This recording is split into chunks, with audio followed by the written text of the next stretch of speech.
Привет, меня зовут अंकित, и दूर में पछालवत नाम वही किनाल।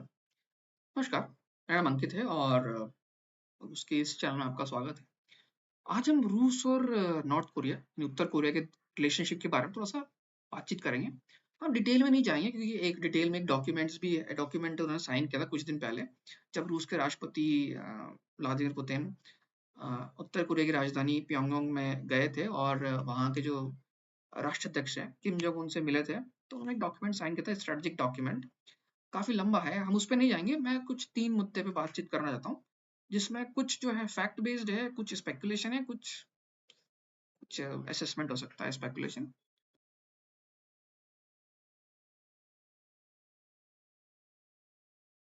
वो मेरा स्पेकुलेशन कह सकते हैं। तो जो सबसे पहला है कि सबसे पहला है जो चेंज इन रिलेशंस रशिया और नॉर्थ कोरिया के बीच, ये सब 2022 के बाद शुरू हुआ है। 2022 में यूक्रेन कॉन्फ्लिक्ट शुरू होने से पहले रशिया जो था वो यूरोप के साथ या वेस्टर्न वर्ल्ड के साथ बहुत ट्रेड कर रहा था। वो उनकी मार्केट या उनके सिस्टम में पूरी तरह से इंटीग्रेटेड था, मतलब इकोनॉमिक सिस्टम में। तो तो जो उत्तर कोरिया पे जो सैंक्शंस लगे हुए थे, ठीक है, तो रशिया वाले भी उस सैंक्शंस को फॉलो कर रहे थे काफी हद तक, क्योंकि उनके रशिया के बैंक्स थे, उनकी जो इकोनॉमी है वेस्टर्न वर्ल्ड पे डिपेंडेंट थी, और वेस्टर्न वर्ल्ड ने उत्तर कोरिया पे, नॉर्थ कोरिया पे सैंक्शन लगा रखे थे। तो उन सेक्शन का इम्पैक्ट रशियन इकोनॉमी पे पड़ सकता था। तो 2022 से पहले तक रशियंस और नॉर्थ कोरिया का रिलेशनशिप ठीक ठाक थे, मतलब कुछ ऐसे खास नहीं थे कहा जाए तो। मतलब बातचीत चल रही थी क्योंकि बॉर्डर है, लेकिन रशिया वाज नॉट, कोशिश नहीं करा सपोर्ट करने की ज्यादा। तो 2022 के बाद जो है ये चेंज आया, स्पेशली क्योंकि नॉर्थ कोरिया एक आइसोलेटेड कंट्री है। ईरान के ऊपर भी काफी सैंक्शंस, तो वो भी एक आइसोलेटेड नेशन कह सकते हो। वेनेजुएला भी काफी सैंक्शंस है, तो आइसोलेटेड हो सकता है। तो रशिया के पास बहुत सैंक्शंस हो गए, लगाए गए, तो वो भी एक आइसोलेटेड कंट्री हो गया। और और ये बड़ी इंटरेस्टिंग बात है कि नॉर्थ कोरिया ने रशिया को काफी मदद की है। उन्होंने आर्टिलरी शेल्स प्रोवाइड की, और काफी सारे इक्विपमेंट्स या एम्यूनेशंस, इक्विपमेंट्स तो नहीं, एम्यूनेशन जो गोला बारूद होता है, क्योंकि रूस यूक्रेन वॉर में रूस अकेला पूरा जो वेस्टर्न कंट्रीज हैं, 50 देशों का जो ग्रुप था, उससे लड़ रहा था। तो कुछ टाइम तक रशिया को शायद एम्यूनेशन की जरूरत पड़ी, तो जो कि है मेरे हिसाब से ईरान और नॉर्थ कोरिया दोनों ने प्रोवाइड किया। इसके एविडेंस भी हैं।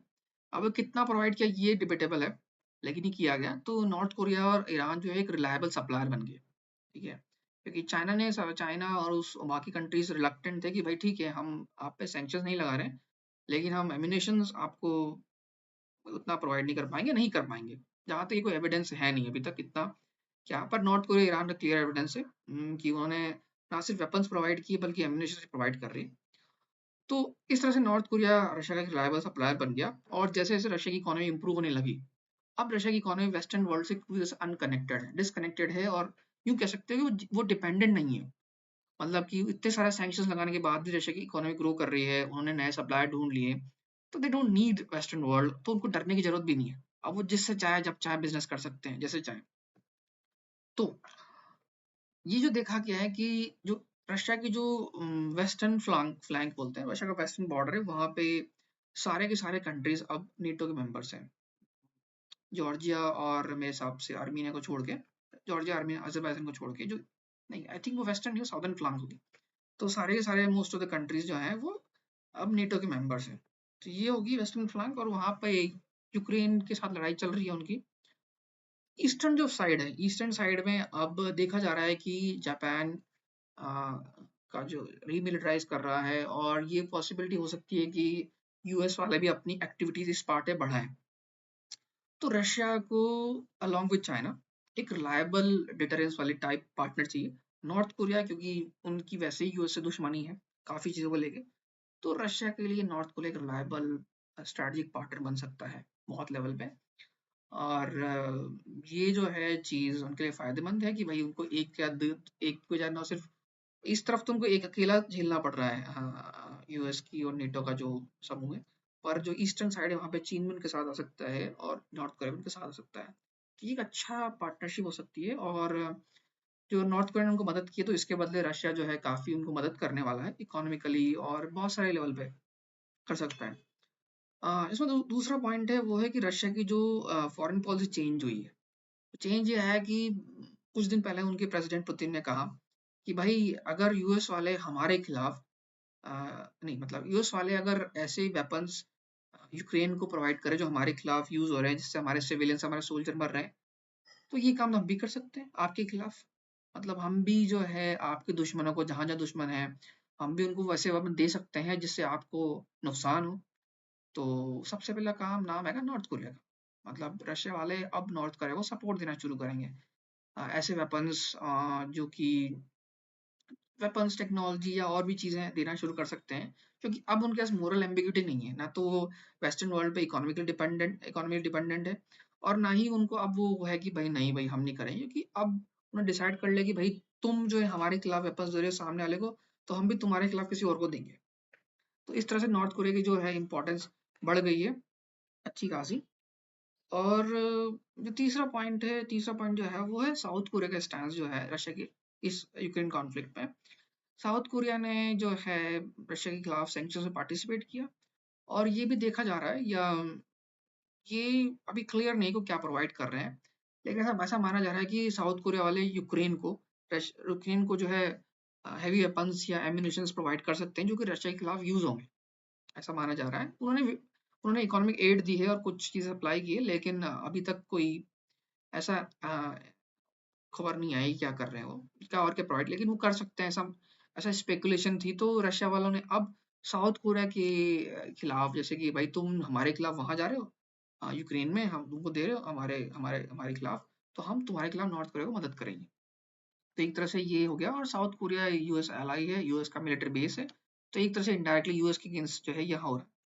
तो ये वही एक तरह से कोल्ड वॉर टाइप सिचुएशन हो गई है, प्रॉक्सी के थ्रू फाइट करना।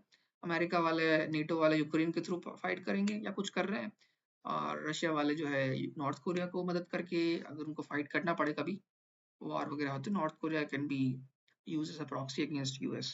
तो ये पेनिनसुला में ये सब हो रहा है, और जो स्टैंड से चेंज हुआ है रशिया का, ये कुछ महीनों में ही चेंज हुआ है, जब उनको लग गया कि भाई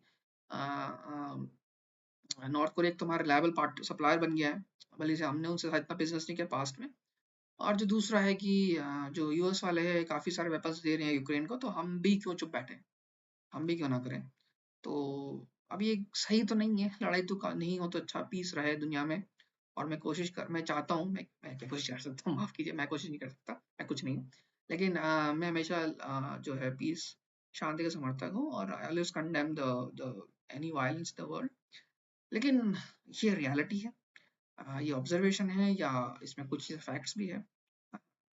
और ये डिकेड जो है थोड़ा सा केओटिक सा हो सकता है, काफी कुछ हो सकता है इस जगह पे, लेकिन मेन इंपॉर्टेंट है कि रशिया की फॉरेन पॉलिसी चेंज हो चुकी है। अब वो हेजिटेट नहीं होंगे यूएस के अगेंस्ट कुछ भी किसी और की मदद करने में। तो बस इतना कहना है इस बारे में, और वीडियो देखने के लिए बहुत बहुत धन्यवाद। मैंने छोटा रखा आज वीडियो, और रूस के बारे में, या रूस की जो पॉलिसीज हैं, या रूस के बारे में, या रूस की लैंग्वेज आपको सीखनी हो, तो इस चैनल को सब्सक्राइब कर लें।